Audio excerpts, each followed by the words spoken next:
दोनों विकृत पुरुषों ने लड़की को जमीन पर पटक दिया और उसके कपड़े फाड़ दिए। लड़की ने कितनी भी दया की भीख मांगी, वे दोनों विकृत व्यक्ति जाग नहीं पाए। फिर लड़की को छोटे से कमरे में अविश्वसनीय यातना सहनी पड़ी। लड़की का नाम शियाओ क्यूई था।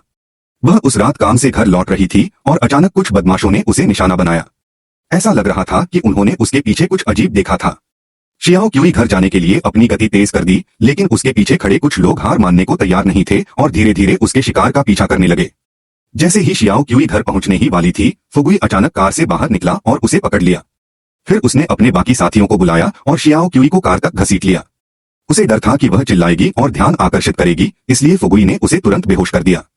फिर किराए के घर में लौटे कुछ लोगों ने शिकार की बेहोशी का फायदा उठाकर चुपके से उसके शरीर में दवा डाल दी। रहस्यमय दवा का इंजेक्शन लगाने के बाद उन्होंने आगे क्या हुआ यह रिकॉर्ड करने के लिए कैमरा चालू कर दिया। जो क्यूई ने अचानक अपनी आंखें खोली और अपने सामने दो दरिंदों को पाया। उसे एहसास हुआ कि स्थिति ठीक नहीं है और वह भागने के लिए खड़ी हो गई। हालांकि उसके हाथों में शिकार देखकर ये दोनों बदमाश उसे कैसे जाने देते। जो क्यूई को सफलतापूर्वक जमीन पर गिराने के बाद उन्होंने तुरंत अपना असली रूप दिखाया और शिकार के मुंह को अपने हाथों से ढक दिया। उसे मदद मांगने का मौका नहीं दिया। फिर उन्होंने जियो क्यूई के कपड़े फाड़ दिए और उसके साथ क्रूरता की। अप्रत्याशित रूप से दोनों बदमाश इतने क्रूर थे कि उन्होंने गलती से जियो क्यूई को मार डाला। इसलिए सबूत मिटाने के लिए उन्होंने शव को कसकर पैक किया और उसे खाई में फेंक दिया। दूसरी ओर पिता जो अपनी बेटी के घर आने का इंतजार कर रहा था, उसे अंदाजा भी नहीं था कि जियो क्यूई का एक्सीडेंट हो गया है।